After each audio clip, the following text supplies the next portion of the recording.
Okay,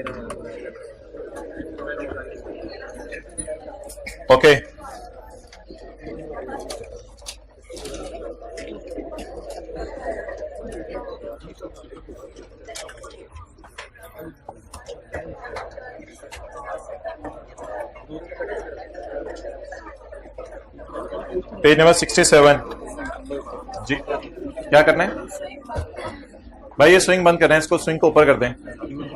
page number 67 आज बस हमने जरा रिवीजन करनी है पहले चीजों की, अभी तक जो सारी हुई हैं उनको एक दफा समराइज कर लें, फिर आगे चलते हैं। ये वाला, जिस वक्त भाई हाइब्रिड में बैठ जाओ यार, सबको नजर नहीं आ रहा। एक तो आए हो लेट, ऊपर से फिर जब लेसी का सवाल आएगा, इसको नहीं 22 पे रखें। जब लेसी का सवाल आएगा, ये भी जिस वक्त मैं सेटिंग करवाता उस वक्त आप लोगों ने सेटिंग करवानी थी चीजों की। 22 पे कर दें।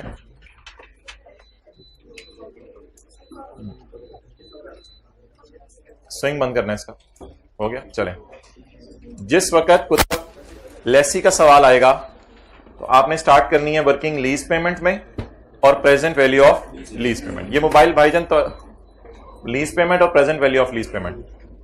सवाल यह है कि अमोर्टाइजेशन शेड्यूल कहां से स्टार्ट होगा लेसी के सवाल में, तो वो होगा present value of lease payment से।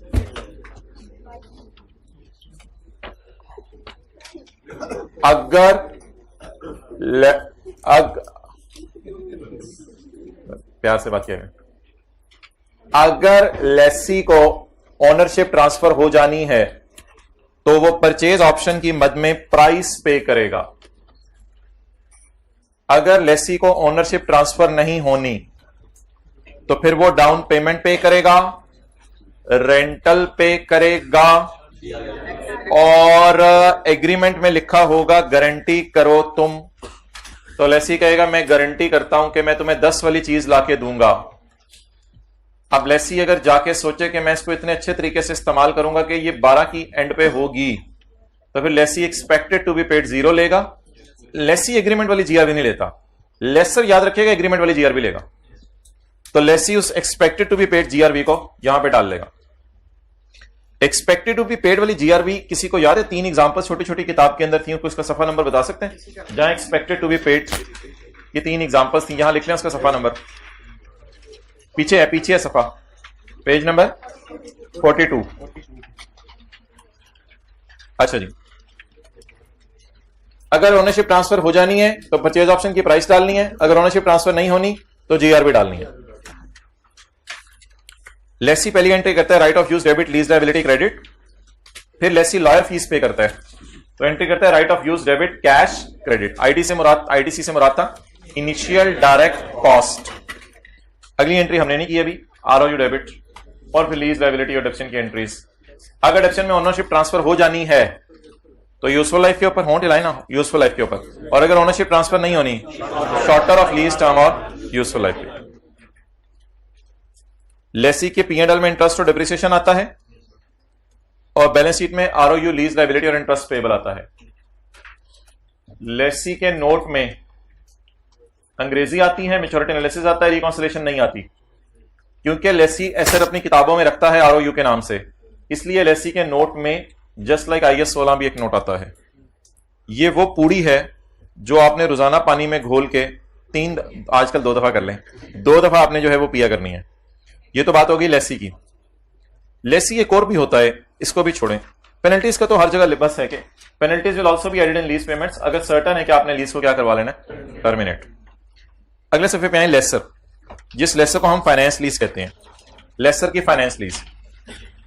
लेसर का अगर सवाल आएगा पेपर में, इस दफा जो अटेम्प्ट है सितंबर वाली, तो आपने ग्रॉस इन्वेस्टमेंट से सवाल शुरू कर देना, फिर आपने नेट इन्वेस्टमेंट कैलकुलेट करनी है, अमोर्टाइजेशन शेड्यूल आपने स्टार्ट करना है नेट इन्वेस्टमेंट से। अगर अनअर्न्ड इंटरेस्ट इनकम यहां लिख देना, अनअर्न्ड इंटरेस्ट इनकम कितनी है। अच्छा, अगर ओनरशिप ट्रांसफर होनी है तो परचेज ऑप्शन की प्राइस ऐड करेंगे आप। अगर ओनरशिप ट्रांसफर नहीं होनी तो जीआरबी वाली एग्रीमेंट वाली याद रखिएगा, जीआरबी एग्रीमेंट वाली, बस जितनी लेसी गारंटी करके गया है, जितनी एग्रीमेंट में लिखी हुई है वो आपने ले लेनी है, और यूजीआरबी।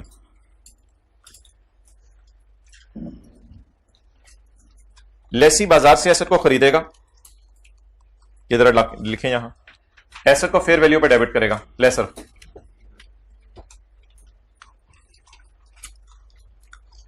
इस पे क्वेश्चन मार्क लगा लें क्योंकि अभी लेसर की आईडीसी में आपको नहीं कराई,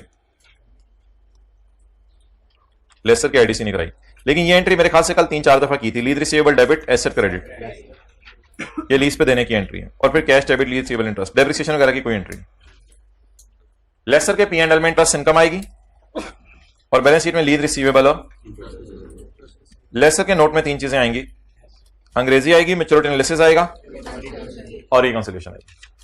रिकॉन्सिलिएशन स्टार्ट होगी टोटल लीज रिसीवेबल से, उसमें ऐड होगा यूजीआरवी, ग्रॉस इन्वेस्टमेंट आ जाएगी, उसमें ऑनलाइन इंटरेस्ट इनकम लेस होगा, नेट इन्वेस्टमेंट आ जाएगी। क्या क्वेश्चन नंबर 15 में सारी चीजें मौजूद थी जो होमवर्क का सवाल था? सारी चीजें आपने कर ली होंगी इसमें। ओके, ये डिस्कशन हो गई लेसर की। Penalties will also be added in lease payments अगर सर्टन है कि लेसी ने टर्मिनेट करवा लेना। अच्छा जी, अब सवाल अगला ये होगा कि कल जो हमने डिस्कशन की थी जीआरबी और यूजीआरबी की, लेसी और लेसर की समरी होगी, कल जीआरबी यूजीआरबी की डिस्कशन की थी, तो ये निकाल लेते हैं पेज 55 पर एग्जांपल 1, ताकि कल वाले की तरह रिवीजन हो जाए। बस 5-10 सफ़े पीछे करें, पेज 55।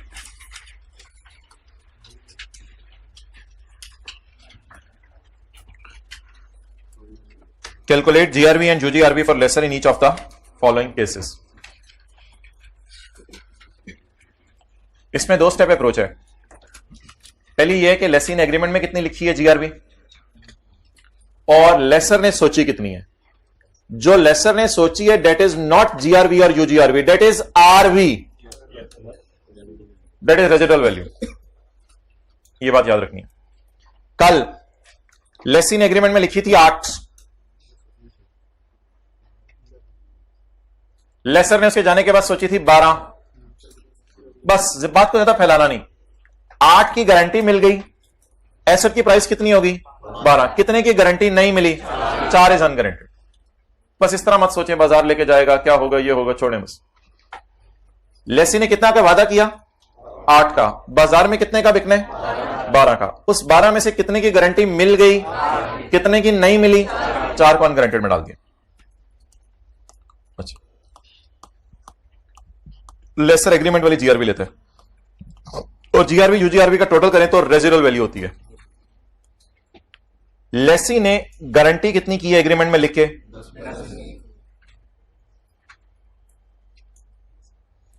अगरचे लेसर का ख्याल है कि मशीन कितने की होगी 15 की, नाउ लिखें 15 इज आरवी।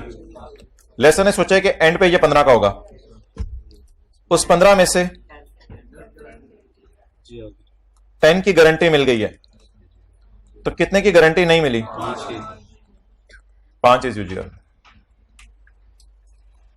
स्टेप 1 एग्रीमेंट वाली, स्टेप 2 बाजार वाली, यानी टोटल रेजिडुअल वैल्यू, बाजार टोटल एसेट कितने का, तो बाकी इज गारंटेड और still not guaranteed.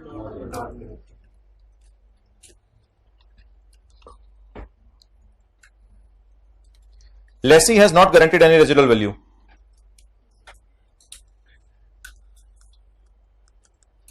Lessee has not guaranteed any residual value.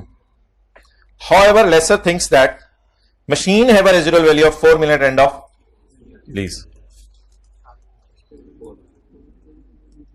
Laser के ख्याल है रेजिडुअल वैल्यू 4 होगी। लेसर वाली आपने पूरे में डाला करनी है।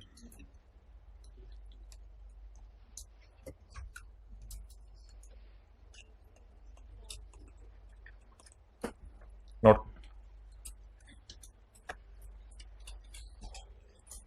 स्टेप 1 एग्रीमेंट वाली, step 2 total residual value, step 3 यूजीआरबी।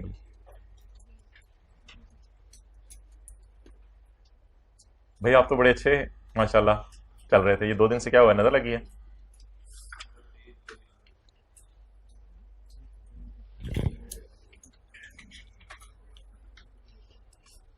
कल तो आपने मगरिब से लेकर सहरी तक मोबाइल को हाथ नहीं लगाया होगा। पढ़ाई तो आप करते रहे होंगे, पढ़ाई तो आपने करनी है, लेकिन मोबाइल को हाथ लगा के टाइम ज़ाया नहीं किया होगा ताकरात की वजह से।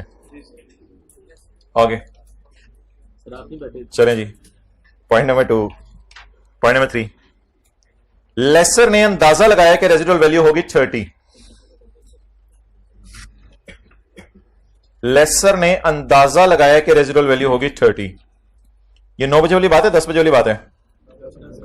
एक्सेलेंट, 10 बजे वाली बात है। लेसर ने अंदाजा लगाया है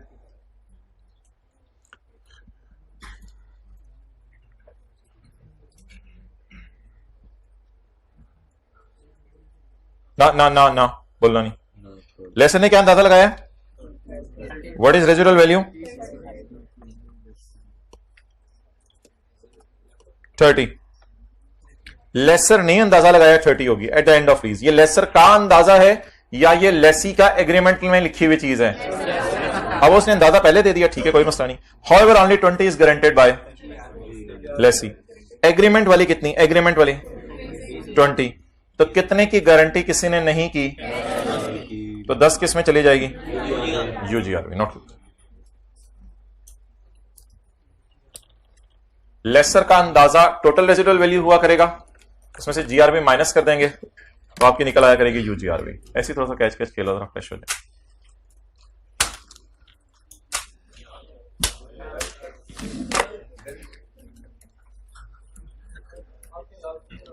I will meet you after class.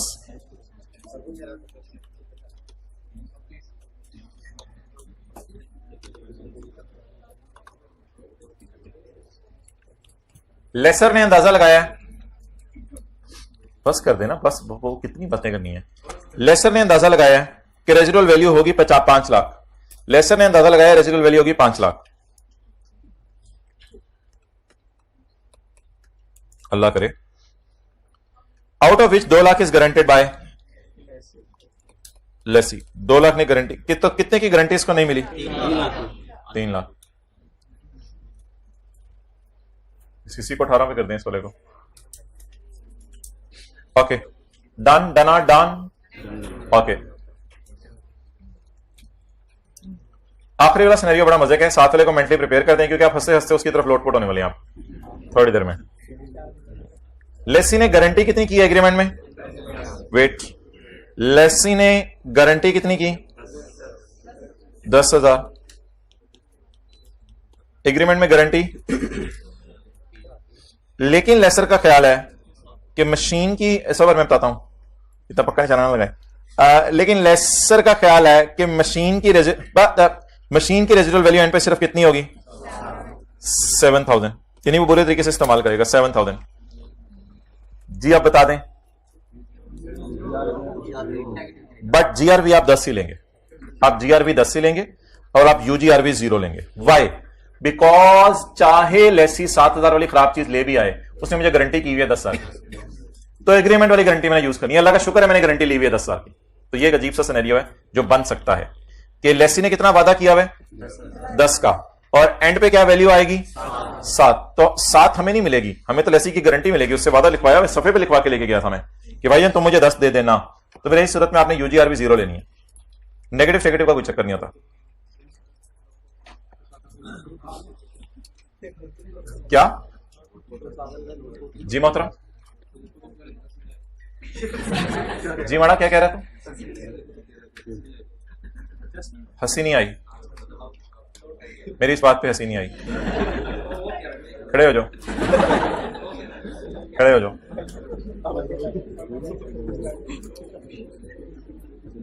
Abu कहीं बेटा 10 बजे मेहमान आने हैं, अब 10:15 पे जाके अबू मेहमान नहीं आए। लार वेयर और मेहमान कर दो इसको 18।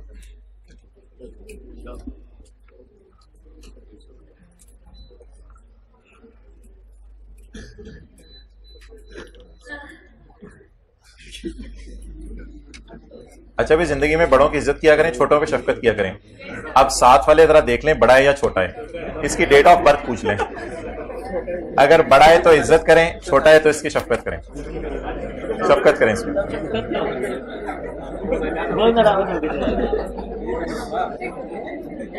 तो उधर जाना, उधर जाओ, बंद है ये। अच्छा जी, लेसी ने कितनी गारंटी की थी? 10। बाजार में कितने का बिकना था? बाजार में जितने मर्जी का एंड पे बिके हमें उससे कंसर्न नहीं, हमें लेसी कितने दे जाएगा? 10। तो इसलिए यूजीआरवी फिर कितनी लेंगे? 0। Okay, hold line 0 0। Okay. So that was a discussion of UGRV and GRV in the context of lesser. अच्छा, एक डिस्कशन कल हमने जाते हुए शुरू की थी, and that was a very beautiful discussion, and that was made in the presence of साथ वाला ब्यूटीफुल बच्चा, अच्छा बच्चा.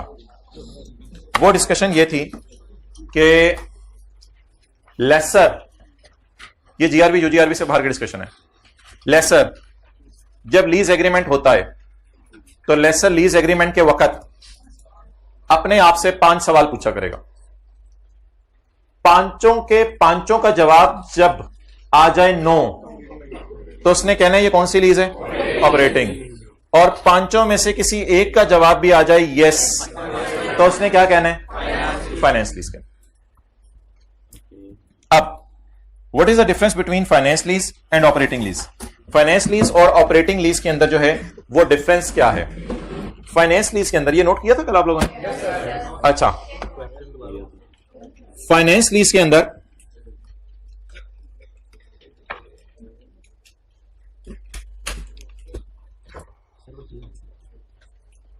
नहीं, ताल्लुक नहीं इसका.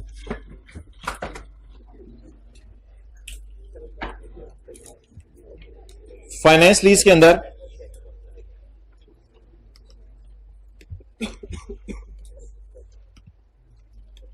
चुप चुप चुप चुप चुप चुप significant risk and reward transfer हो जाते हैं लेसी को, और ऑपरेटिंग लीज में significant risk and reward not transferred to lessee. ये डायग्राम कल मैंने नहीं पोस्ट की थी, आज अब मैं पोस्ट कर दूंगा नोट्स पे.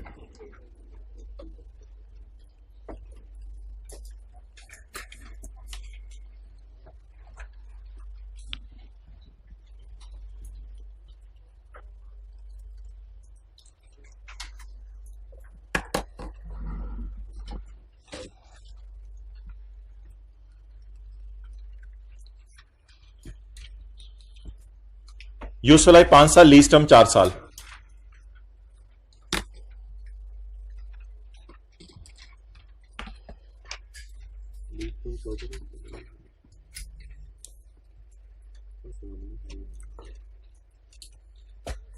तसल्ली से 2-3 बातें माइंड में बिठानी है, बैक एंड पे या फ्रंट फुट पे?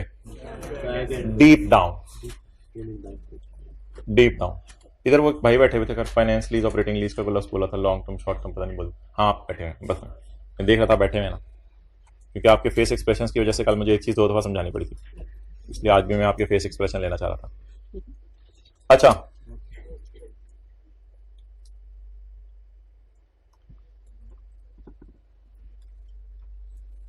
लेसर पींगा बैंक जब एसेट खरीदता है तो इसके पास 2 ऑप्शंस होती हैं. एक ऑप्शन ये होती है कि एसेट जब लीज पे दे तो ना सिर्फ एसेट दे बल्कि एसेट को किताबों से भी क्रेडिट कर दे. और लेसर जब लीज पे एसेट देता है, इसके पास दूसरी ऑप्शन होती है कि सिर्फ एसेट दे, चलाने के लिए किताबों से क्रेडिट ना करे. इस बुनियाद पे दुनिया के अकाउंटेंट्स ने लीज के 2 नाम रख दिए. किसके एंगल से? लेसर के एंगल से, लेसी के एंगल से नहीं. अब जो मैंने बोला है वो आप मेरे साथ बोलें. लेसर जब कोई एसेट लीज पे दे तो इसके सामने 2 ऑप्शंस होती हैं, या तो एसेट देते हुए एसेट को भी किताबों से क्रेडिट कर दे, या बैंक किताबों से एसेट क्रेडिट कर दे, या एसेट तो दे दे लेसी को लेकिन अपनी किताबों से क्रेडिट ना करें. इधर आए, ऑपरेटिंग लीज का लफ्ज ना देखें, इधर देखें. एक एसेट है, उसकी उम्र 60 साल है, लेसी ने 2 दिन के लिए किराए पे ले लिया. आप क्या मशवरा देंगे बैंक को कि ये एसेट को अपनी किताबों से निकाल दे? मशवरा नहीं देंगे. क्यों? Significant risk and reward not transfer to only insignificant. 2 दिन के रिस्क और रिवॉर्ड उसको ट्रांसफर किए हैं, significant risk and reward transfer नहीं किए. इसलिए ऐसी सूरतों में जब ये वाली गाड़ी दी जाती है तो अक्सर लेसर कहता है ड्राइवर मेरा होगा भाईजान, क्योंकि वो उसको रिस्क नहीं लेने दे रहा हो। कहता है भाईजान तो चीज मेरी है, मैं ही इसकी हिफाजत करूंगा, तूने खुद ड्राइव कर दी, तूने शी पोंग पूंग मारने तूने खंभों के अंदर, तो इसके तो 4 कैमरे, तुझे नजर ही नहीं आना, देखना किस कैमरे में। तो ऐसी सूरत में लेसी को रिस्क एंड रिवॉर्ड ट्रांसफर नहीं हो रहा, बेचारा 2 दिन के लिए तो इस्तेमाल कर रहा है। लेकिन अगर कोई एसेट है जिसकी उम्र कितने साल है, 5 साल, और लेसर लेसी को कह रहा है 4 साल के लिए 13, तो इसका मतलब है लेसी उस एसेट की भरपूर जवानी एंजॉय कर रहे हैं।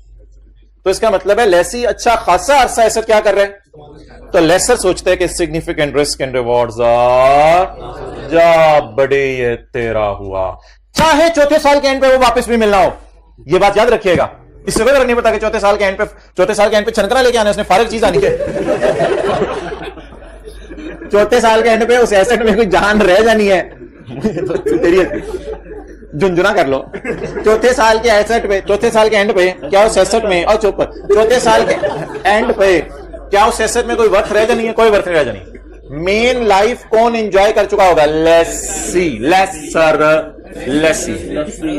चले खामोश खामोश हो जाओ, बस बस बस, हम आप खड़े हो जाओ, पीछे जाओ, अभी ये करके मैं बोलने वालों को। अच्छा जी, अब मेरे सवाल का जवाब सुनिएगा। अगर लेसर लेसी को थोड़े अरसे के लिए एसेट ट्रांसफर करता है, तो लेसर ये सोचता है कि मैंने significant risk and reward transfer नहीं किए, मैंने significant risk and reward transfer, तो लेसर फिर अपनी किताबों से एसेट को नहीं निकालता। इट इज कॉल्ड एज, बोले, ऑपरेटिंग लीज। और दूसरा सवाल, अगर लेसर लेसी को एसेट अच्छे खासे अरसे के लिए दे देता है, तो फिर लेसर क्या सोचता है, मैंने significant risk and reward lessee को ट्रांसफर कर दिए, और इस लीज का नाम फाइनेंस लीज। अब आपने रिवर्स ऑर्डर में चलना है, सीधे ऑर्डर में नहीं चलना, रिवर्स ऑर्डर में चलना है। अगर मैं चीज को बहुत थोड़े अरसे के लिए उसके रिस्क एंड रिवॉर्ड ट्रांसफर करूं, तो मुनासिब है कि मैं एसेट को किताबों में रखूं। इस लीज का मुश्किल सा नाम ऑपरेटिंग लीज। लीज तो आसान है, नाम मुश्किल है।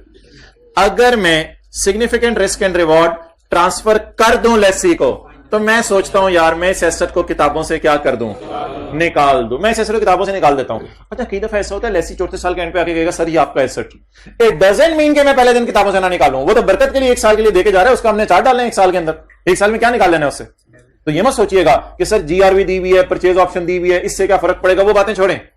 बस 4 साल आपने एसेट लीज पे दे दिया 5 साल में से, तो इट मींस कि आपने अच्छा खासा रिस्क एंड रिवॉर्ड किसको ट्रांसफर कर दिया, लेसी को ट्रांसफर कर दिया। आप पहले आप मुझे बता दें ऑपरेटिंग लीज और फाइनेंस लीज का मतलब क्या है। ऑपरेटिंग लीज में क्या होता है, कीप एसेट इन, कौन, लेसर, वो जो बीएमडब्ल्यू वाली थी।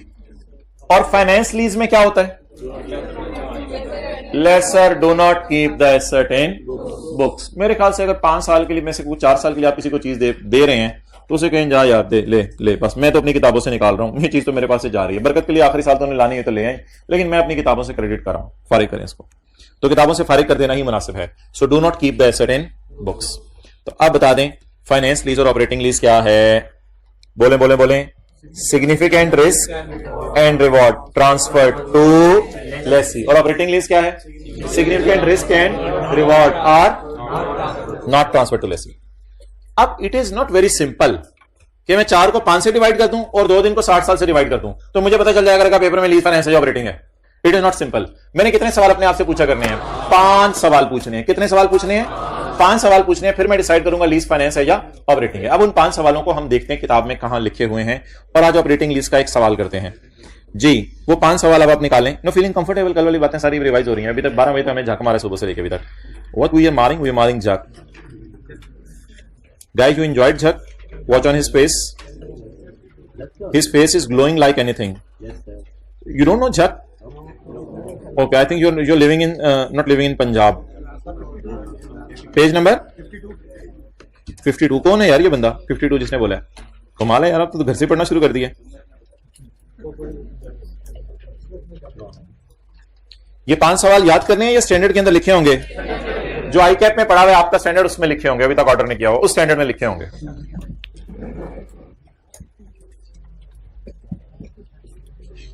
Primary indicators for testing lease as finance are.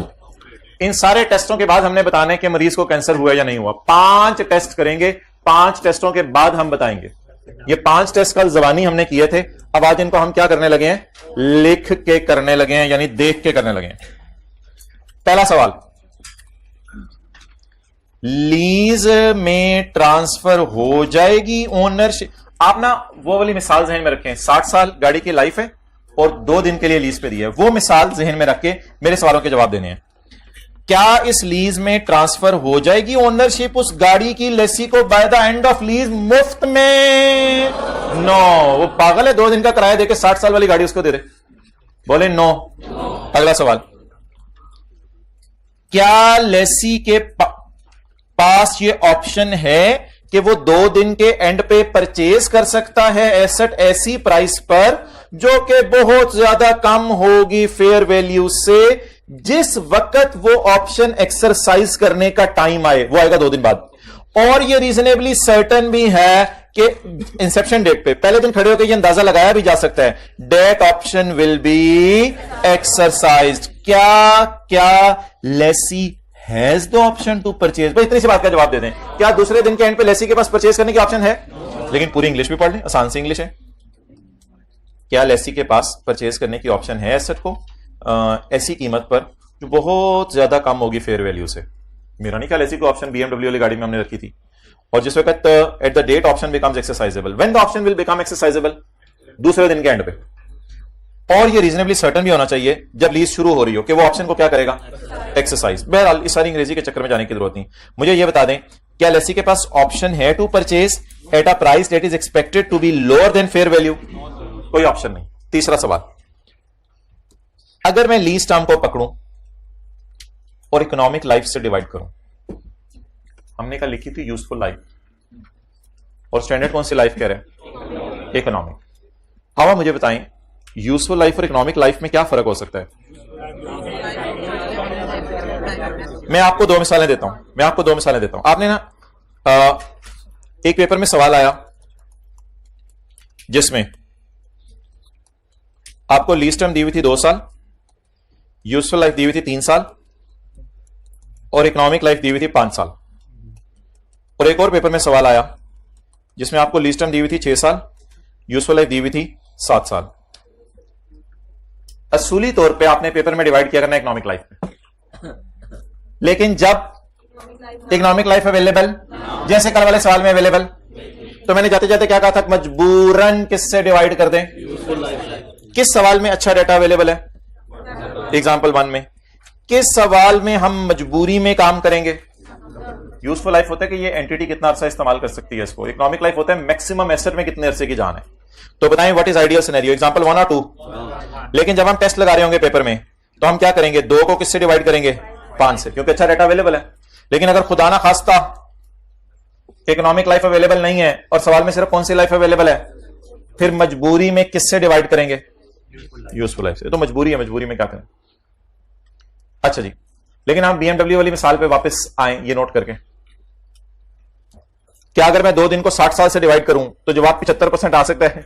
1% आ जाए बड़ी बात है, 75% तो दूर की बात है। तो तीसरे सवाल का जवाब भी क्या आ गया? नो। पहले ये नोट कर लें।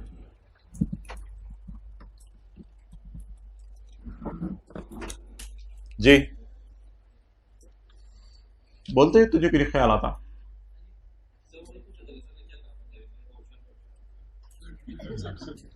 मैं क्या सी कि हम आदमी को खलोता रहे। अब पूछो उससे क्या कहा था?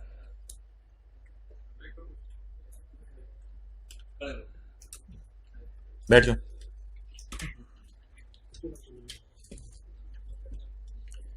ओके, नेक्स्ट जी,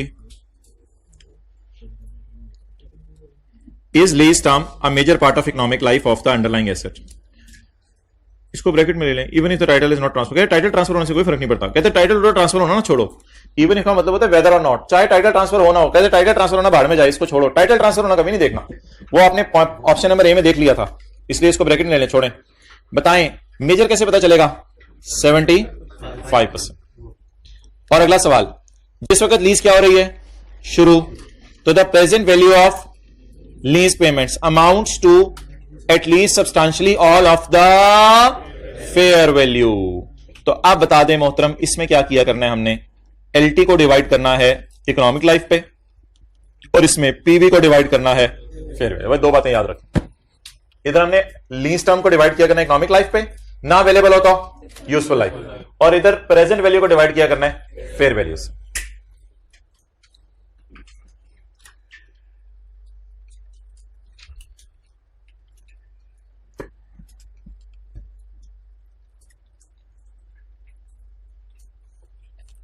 अगला सवाल,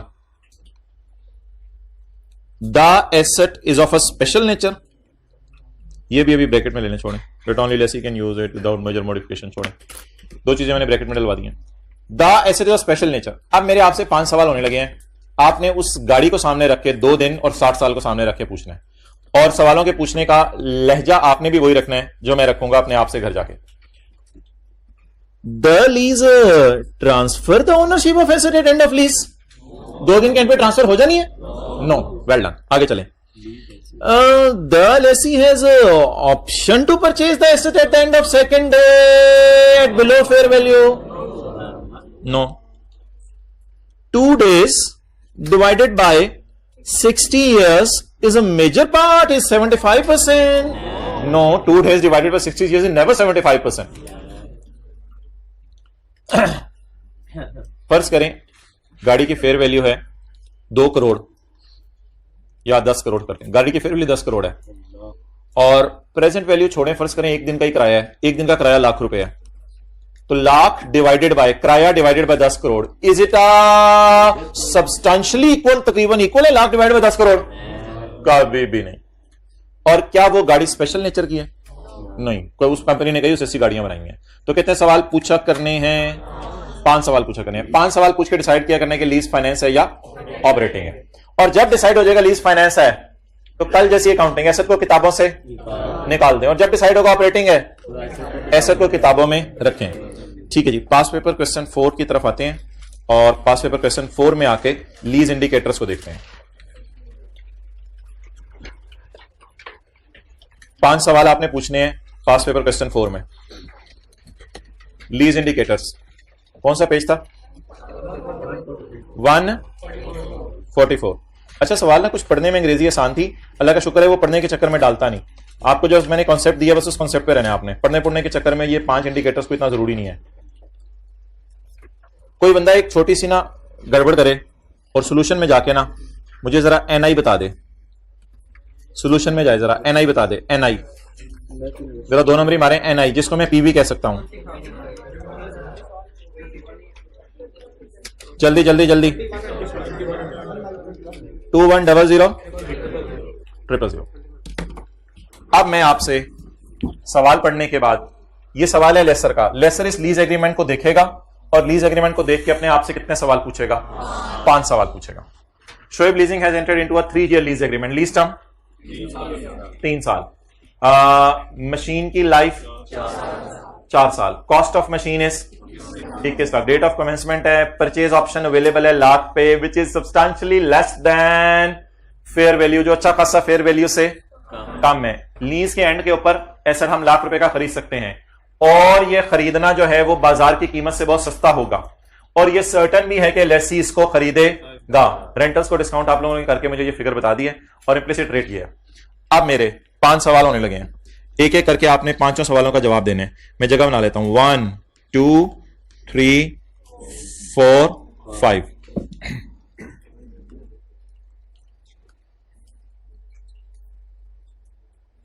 ओके, क्या तीसरे साल के एंड पर चौथे साल के लिए एसेट लेसी को मुफ्त में मिल जाएगा? पहला सवाल हो गया, उर्दू में याद रखें वो सवाल। दूसरा, क्या तीसरे साल के एंड पर, मुझे सवाल पूरा करने दीजिएगा, अब वो स्टैंडर्ड की सारी वर्डिंग में उर्दू में बोल रहा हूं, क्या तीसरे साल के एंड पर लेसी को एसेट चौथे साल के लिए मिल जाएगा मार्केट से बहुत कम पैसे देके, और ये सर्टन भी है कि वो ले लेगा? यस। आगे जाने की जरूरत नहीं है, ये लीज क्या बन गई। अब इस चक्कर में जाने की जरूरत नहीं कि अगले सवाल का जवाब क्या आता है, चलते चलते एक सवाल का जवाब भी क्या आ जाए, तो लीज क्या बन गई? Finance. I repeat the both questions. क्या तीसरे साल के एंड पे हमें मुफ्त में मिल जाएगा? क्या तीसरे साल के एंड पर, एंड ऑफ लीज, क्या तीसरे साल के एंड पर हमारे पास एक ऑप्शन है कि 3 लाख वाली चीज लाख में खरीद सकें और हमारा इरादा भी है खरीद लेंगे, तो क्या दूसरे सवाल का जवाब यस आ गया? अगला ना आपने वो किया करना है लीज टर्म, मजबूरी में यूजफुल लाइफ। लीज टर्म को डिवाइड करना है मजबूरी में यूजफुल लाइफ। मोबाइल यूज कर, लीज टर्म पकड़े डिवाइडेड बाय 4, जवाब हाँ 75% एग्जैक्ट आ गया, कोई मसला नहीं, 75% एग्जैक्ट आ गया। अब जवाब क्या आ गया? Yes yes. लेकिन ये सवाल सुने क्या होता है, ये सवाल होता है is lease term a major part of economic life? कैसे पता चलेगा मेजर है? 75% या उससे ऊपर। Is lease term a major part of economic life? वो तो अच्छी बात है, 2 का जवाब यस आ गया, हमारे लिए 1 का जवाब भी यस आ जाता तो काफी था। इफ आई डिवाइड, अब माना कि सवाल लेसर का है लेकिन बस पीवी लिख लें, कोई मसला नहीं। PV divided by FV, what is PV? आप लोगों ने सोल्यूशन से देख के मुझे बताइए। 2.1, what is FV? 2.1 is equal to 100%। ये 90% भी वैसे आ जाता तो काफी था। Is present value of lease payment at start of lease is substantially equal to fair value? Is अच्छा खासा equal to fair value हो? Is बल्कि 100% equal to fair value? Yes. Is asset is of such a special nature कि पूरी दुनिया में लेसी को ही ये asset मिल रहा है और किसी बंदे को दुनिया में नहीं मिलेगा? No. तो ये प्लीज तीसरा और चौथा सवाल जो है ना, इसके नीचे ये नोट भी डालें और नोट करें।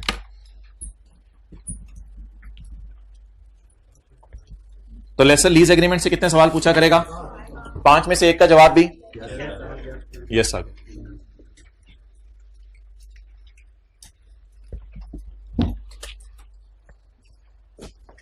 नोट करने के बाद 5 सवाल अपने साथ वाले को जरा बताने हैं और देखिएगा आपने अच्छी तरह से बताया या उसने क्या करना है। ये बंद करो, नहीं ऐसी बंद नहीं होगा भैया।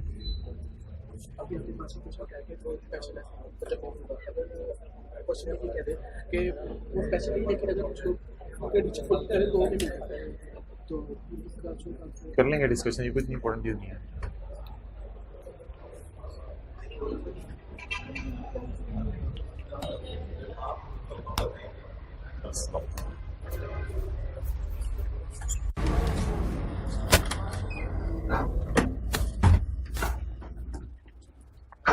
किसी ने बताया ज़बानी साथ को?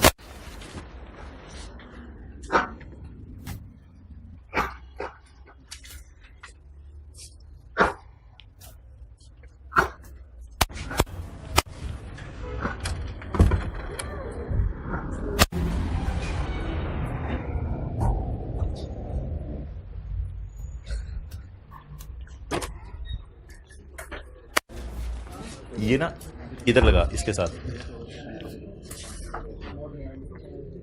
याद होगी ज़बानी।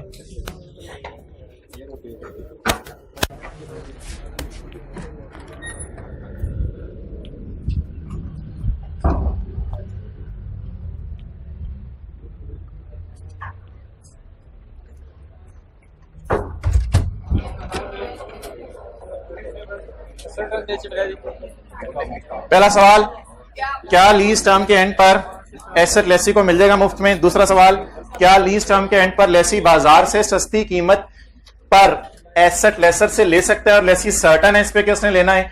तीसरा सवाल, लीज टर्म को डिवाइड करें यूजफुल लाइफ पे तो क्या जवाब 75% या उससे ऊपर आ रहा है? चौथा सवाल, पीवी को डिवाइड करें फेयर वैल्यू से तो जवाब 90% या उससे ऊपर आ रहा है? और पांचवा सवाल, क्या एसेट स्पेशल नेचर का है? ये कितने सवाल हो गए? 5 सवाल हो गए। स्पेशल नेचर का एसेट ये होता है कि बस लेसी ही इस्तेमाल कर सकता है। मिसाल के तौर पर कोई रॉकेट है, कोई ऐसी चीज है जो और आप किसी को दे भी देंगे। होंडा के पास जो मशीन है वो स्पेशल नेचर की है क्योंकि शायद उससे टोयोटा वाले गाड़ी नहीं बना सकते।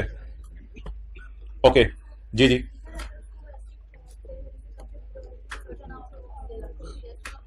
नो, अच्छा हाँ जी, उसमें मैं कराऊंगा, उसमें सवाल कराना है जी। और हाँ जी, मुफ्त में ट्रांसफर कर देगा, दूसरी लाइन में पैसे देगा था ना, तो फिर पहली लाइन का मतलब मुफ्त में होगा, ये है ना। दूसरी लाइन में पैसे देके लिखा है ना, तो फिर पहली लाइन का मतलब मुफ्त में होगा। इंप्लाइड होती है ना कुछ चीजें। अच्छा जी, अब ऑपरेटिंग लीज की काउंटिंग शुरू होने लगी है। विंग्स नीचे करा दें, करते हैं, खुद कर दें, देखें रजिस्टर से अगर होते हैं। भाई ये विंग नीचे करा दो इसी के, इस वाले को यार कर दो, इसको भी 18 पे कर दो, 18 पे कर दो, विंग्स नीचे करा दो। आपने तो दो चीजें पहनी है, शर्ट भी पहनी है, टी शर्ट भी पहनी हुई है। आपको कह रहा हूँ, आपको तो कोई मसला नहीं। ओके, इसको भी कर दो जरा, 18 पे नीचे कर दो विंग्स। चलें जी, चलें चलें। अब रेंटल इनकम की मुझे एंट्रीज बतानी है आपने। रेंटल इनकम की मुझे एंट्रीज बतानी है। फर्स्ट कर लें BMW 60 साल है, लेकिन मैंने 2 साल के लिए किराए पे ले ली। 2 साल के लिए किराए पे ले ली। अब जब मैंने 2 साल के लिए किराए पे ले ली तो पहले साल चुप चुप चुप चुप चुप चुप चुप पहले साल का किराया 100 रुपया, अगले साल का किराया 150 रुपया। आपको क्या लग रहा है, किराया एडवांस में पे हो रहा है, एरियर में पे हो रहा है? एरियर के अंदर पे हो रहा है। अब आप मुझे बताएं, ऐसी सूरत के अंदर लेसर किराए की क्या एंट्री करेगा? पहले साल का किराया 100 रुपया, दूसरे साल का किराया 150 रुपया, कोई डिस्काउंटिंग नहीं करनी, सिंपल एंट्रीज बताएं। कैश डेबिट कितना, और अगले साल क्या एंट्री होगी? कितना, क्या 150? पहले साल 100, दूसरे साल है। एंट्रीज करेंगे हम स्ट्रेट लाइन बेस पर। हम 125 और 125 को इनकम में डालेंगे। ये तो मिसमैचिंग हो जाएगी कि पहले साल 100 रुपया इनकम में डालो और अगले साल 150 इनकम में डालो। हालांकि गाड़ी ने उसी तरह चलना है दोनों साल। जिस तरह हम एसेट की कॉस्ट को डिप्रिशिएट करते थे, इसी तरह हम इनकम को रिकॉर्ड किया करेंगे। इनकम को स्ट्रेट लाइन बेस पर रिकॉर्ड करेंगे। स्ट्रेट लाइन बेस पे कैसे रिकॉर्ड कर सकते हैं? असल में लेसर बड़े तेज होते हैं। लेसर लोगों को देते हैं इंसेंटिव। लेसर कहते हैं यार इधर आओ, पहले साल का किराया कम रखवा लो हमारे से। लेसी खुश हो जाता है, कहते हैं अगले साल तेरी जान ले लेंगे। लेसी कहते मैं तैयार हूं। पहले साल रिलैक्स करोगे? हाँ पहले साल रिलैक्स करेंगे। अगले साल जान ले लोगे? हाँ अगले साल जान ले लेंगे। कहते मैं तैयार हूं। इसलिए टीचर शुरू से जान लेते हैं, छोटी ईद से पहले भी, ये कंसिस्टेंसी हो। तो शुरू में भी आपकी जान लेनी है, ईद के बाद भी आपकी जान लेनी है। तो हम इस तरह नहीं करेंगे ईद से पहले कम पढ़ा दिया 100 रुपए और ईद के बाद ज्यादा पढ़ा दिया 150 रुपए, तो हमारे ये चक्कर नहीं है। हम शुरू से इंशाल्लाह जान ले रहे हैं। अब आप हजरात मुझे ये बताएं, इस डिस्कशन से हटके मेन एंट्रीज की तरफ आने लगा हूं। इस डिस्कशन से मुझे हटके एक चीज बताएं कि बड़ी अटेंशन चाहिए, खासतौर पे आज आपके साथ वाले की बड़ी अटेंशन चाहिए। बैंक अकाउंट है, उसमें मैंने पैसे जमा करवाए 300 रुपए, 300 रुपए जमा करवाए, और मैंने ऑनलाइन बिजली का बिल पे किया 315 रुपए। तो ओवरड्रॉन कितना हो गया? 15। और बैंक ने ट्रांजैक्शन कर दी, क्योंकि बैंक से मैंने ओवरड्रॉन फैसिलिटी ली हुई थी। ठीक है, मुझे ऐसे ना देखें आप लोग, कुछ देख रहे थे, मैंने 315 की पेमेंट की थी, तो बैंक से मैंने ओवरड्रॉन की फैसिलिटी ली हुई थी। मुझे बताएं, आप बैलेंस शीट में क्या डालते हैं? करंट लायबिलिटीज छा गए हैं। करंट लायबिलिटीज किस नाम से? बैंक ओवरड्रॉन के नाम से। कितना? 15। क्या ये आप लोगों ने जिंदगी के किसी मोड़ पर ऐसा बैंक अकाउंट देखा हुआ है? देखा हुआ तो हाँ कर दे, नहीं देखा हुआ तो ना कर दे। देखा हुआ? नहीं देखा हुआ? ओवरड्रॉन कभी नहीं सुना लफ्ज़? अच्छा ये सुना है बैंक ओवरड्रॉन फैसिलिटी देते हैं, यानी जितना पैसा उससे ज्यादा निकलवाने देते हैं, लेकिन फिर ऑब्वियसली इस पे लोन पे इंटरेस्ट वगैरह होगा, वो कहानी होगी, वो भी छोड़ें। आपने बैंक में रखवाए कितने? 300। आपका बिजली का बिल कितना आ गया? 315। तो बैंक में पड़े रहे या ओवरड्रॉन हो गए? अच्छा मुझे बताएं, बैंक अकाउंट का नाम आप क्या रख देते हैं फिर बदल के? वो तो बैलेंस शीट में रखते हैं ना, टी अकाउंट के ऊपर क्या नाम रख देते हैं? मेरे ख्याल से तो हम बैंक ही रखते थे, हमें तो कोई बैंक ही है। बैंक एसेट, देखने में एसेट अकाउंट है, लेकिन पुट्टी साइड पे आ गया ना, उल्टी हो गई। तो देखने में एसेट अकाउंट है, लेकिन पुट्टी साइड पे बैलेंस आ रहा है। तो रिलैक्स फ्री, मेरा नहीं ख्याल इसका नाम रख दे बैंक ओवरड्रॉन। कल आपने फिर बैंक रखा होना है तो परेशानी हो रही है, भाई बैंक है, बैंक ओवरड्रॉन है। आई थिंक सो कि मेरे ख्याल से अकाउंटेंट्स जितने हैं, सारी किताबें उठा के देख लें, अकाउंटेंट्स इसका नाम नहीं बदलते, इसका नाम क्या रखते हैं? Bank account. Done? Clear? Any confusion? Okay, आगे चलें। डेटर है, आपने उसे सेल की, जाहिर बात है सेल ही करनी है, और क्या करना है। आपने उसे सेल की, उसने आपके अकाउंट में या आपके दराज में 72 रुपए डाल के चला गया। 2 रुपए का सिक्का था, उसको नजर नहीं आया, 72 रुपए रिसीव हो गए। बताएं जी, बताएं बताएं बताएं। डेटर अकाउंट का नाम बदलें। नाम नहीं बदलना, नाम नहीं बदलना, नाम नहीं बदलना। बैलेंस शीट के अंदर प्रेजेंटेशन बदल देते हैं, नाम नहीं बदलना, बैलेंस शीट के अंदर प्रेजेंटेशन बदल देते हैं। कैरी डाउन कितना? 2। वैसे तो आपको पता है डेटर का कैरी डाउन इधर आता है कि डेटर 60 रुपए दे गया तो 10 फिर दे देगा, लेकिन इतनी ज्यादा दे गया कि हमारी जान निकल गई। कैरी डाउन कितना? 2। बैलेंस शीट में करंट एडवांस फ्रॉम कस्टमर्स या पेबल टू डेटर, जो भी समझ लें आप, जो भी समझ लें। हो सकता है पेबल टू डेटर कर लें, क्योंकि हो सकता है वो आए और आके कहे यार मुझे 2 रुपए मेरे वापस करो, हम कहें हाँ यार ये 2 रुपए ले लो, हम उसे पैसे वापस कर दें, but it is like payable और it is advance, whatever you may say. Short in current liabilities, नाम पे अगर हमारा इख्तलाफ हो रहा है तो छोटे परिणाम नहीं लिखते, it will be shown in A current liability. मेरा इन दोनों एडजस्टमेंट्स करवाने के बाद आपसे एक सवाल है, बड़े सादे सी डिस्कशन हुई है हमारी। मेरा दोनों कराने के बाद एक सवाल है आपसे कि हमारी क्लास के अंदर एक लड़का है 3rd लास्ट रो में, काले शर्ट पहनी, हाँ शुक्र है। अच्छा, मेरा इन दोनों एडजस्टमेंट्स मैं मेरा बोलता हूं मुंह का नीचे चला जाता है। मेरा इन दो मेरा सही हो गया। मेरा इन 2 एडजस्टमेंट्स कराने के बाद आपसे सवाल है कि क्या हम बैलेंस शीट में उसकी प्रेजेंटेशन बदल देते हैं या अपने पप्पू का नाम बदल देते हैं?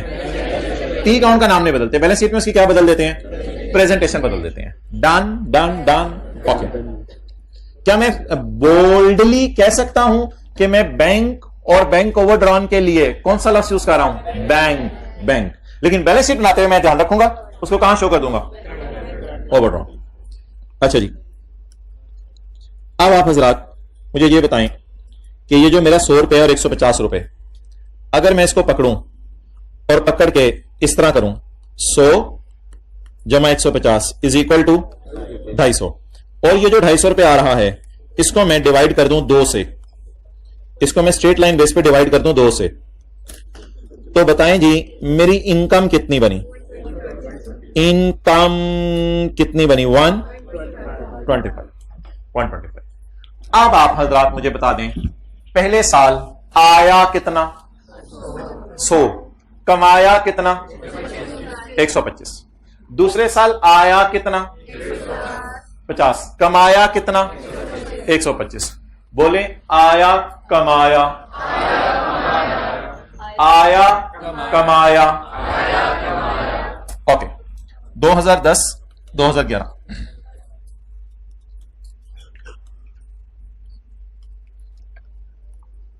हम टेंशन बहुत टेंशन, अकाउंटिंग बड़ी आसान सी है लेकिन आपने टेंशन देनी है। अब आप मुझे ये बताएं आया कितना? 100। इसकी हम अलग एंट्री किया करेंगे। आया कितना? 100। कमाया कितना? ये मैं क्रेडिट साइड पे लिख रहा हूं। कमाया कितना? ये वाली साइड में एंट्री की पूरी नहीं की, ये वाली साइड में एंट्री की पूरी नहीं की। मुझे पता है कि एंट्री डबल होती है, लेकिन अभी मैं सिंगल एंट्री कर रहा हूं, डबल एंट्री कर रहा हूं, सिंगल एंट्री कर रहा हूं। पहले साल बोले आया कितना? 100, डेबिट पे डाल दिया। कमाया कितना? मेरा पहला साल खत्म हो गया, मेरे ख्याल तो ज्यादा साल हो गए। अच्छा, 31 12 11 आया, आया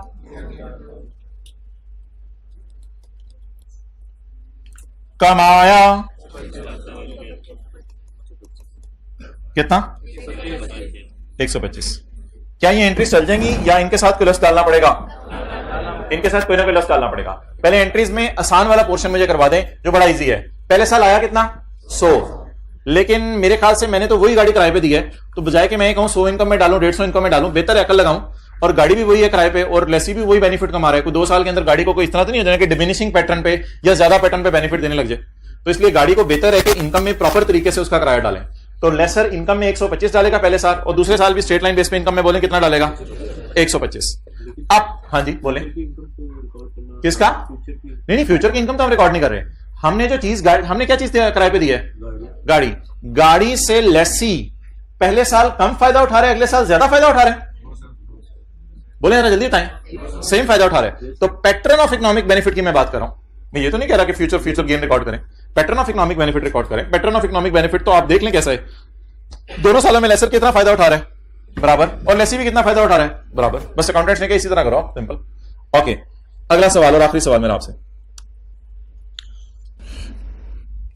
डेटर अकाउंट जो होता है उसमें आप मुझे आया कमाया की एंट्री बता दें।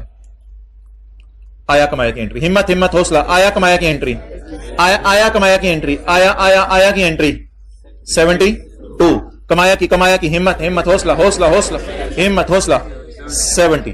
डन। डेटर अकाउंट में मुझे आया कमाया की एंट्री बताएं जल्दी जल्दी। आया कमाया की एंट्री बताएं। आया की एंट्री 72, कमाया की एंट्री 70। ये एंट्री टैली हो गई या नहीं हुई? ये एंट्री पिछली जैसी बन गई। किस अकाउंट को हिट करते हैं? एसेट अकाउंट को। किस अकाउंट को हिट करते हैं? एसेट अकाउंट को। बोलें जब डेटर से पैसे आते हैं टीचर्स ने क्या कहा हुआ है? मुझे ये ना बताइएगा टीचर पहले सेल बुक कराते थे, बाद में पैसे आते थे, मुझे भी पता है, मैं भी टीचर रहा हूं, तो ये ना बताइएगा, ये मुझे पता है, लेकिन हम असल में ना लीज में कभी कभी एडवांस के सवाल भी आ जाया करेंगे, तो हम आज एक ऐसा पैटर्न बना रहे हैं जो हर सवाल में चल जाए, इसलिए आया कमाया ही हमेशा रखिएगा, आपके लिए लीज इंशाल्लाह ये आसान रहेगी। कमाया आया के चक्कर में पड़ेंगे तो वो फिर डेट्स आगे पीछे होगी तो परेशान हो जाएंगे, इसलिए मैं एहतियातन कैश पहले रिकॉर्ड किया करूंगा इंशाल्लाह और सेल बाद में रिकॉर्ड किया करूंगा, उससे कोई फर्क नहीं पड़ेगा, एग्जामिनर को इसमें नंबर नहीं काटेगा, मेरी मर्जी। अच्छा अब आप मुझे बताएं व्हाट इज आया 72, व्हाट इज कमाया 70। दूसरा अकाउंट कौन सा हिट होता था?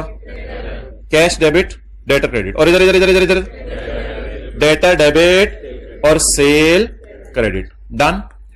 अच्छा अब ये सारी डिस्कशन के बाद आप मुझे बताएं कि अगर मैं उधर कैश के लिए कैश का लफ्ज बोल रहा हूं, उधर सेल के लिए रेंटल इनकम का लफ्ज बोल रहा हूं, तो वो जो अकाउंट मिसिंग है जिसकी वजह से हमारी एंट्रीज टैली नहीं हो रही, उसके लिए क्या मैं रेंट रिसीवेबल का लफ्ज बोल सकता हूं? डेटर की तरह, डेटर की तरह क्या लफ्ज बोल सकता हूं? Rent receivable. उधर मैं क्या लफ्ज बोल सकता हूं? बोले बोले बोले बोले बोले रेंट रिसीवेबल। रेंट रिसीवेबल कितना? 100। थोड़ी देर पहले इधर मैं क्या लिख रहा था? डेटर। अब क्या लिख रहा हूं? Rent receivable. अन्यवा ब्लाइंडली। आया कमाई से एग्री कर गए थे आप? रेंट रिसीवेबल से मैं आपको जबरदस्ती एग्री करवा रहा हूं। आया कमाई से आप मेरे से लॉजिकली एग्री किए थे, रेंट रिसीवेबल का लफ्ज लिख के जबरदस्ती एग्री करवा रहा हूं ताकि डेटर से मिलती जुलती चीज आपको लगे।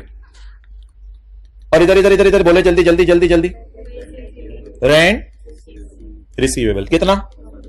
125। ये कहानी आपको कब समझ आएगी? ये कहानी आपको तब समझ आएगी जब मैं रेंट रिसीवेबल का अकाउंट बनाऊंगा, फिर आपको रेंट रिसीवेबल लफ्ज लिखने की लॉजिक भी समझ आ जाएगी, और फिर आपको जो है वो डेटर अकाउंट की तरह एक अकाउंट नजर आ जाएगा। That will be called as rent receivable. Clear? अब किस तरतीब से चीजों को नोट करना है वो मैं बताता हूं आपको। 1 मिनट लें, इसको नोट करें, बैंक अकाउंट को रोक दो, वीडियो के साथ चला दो।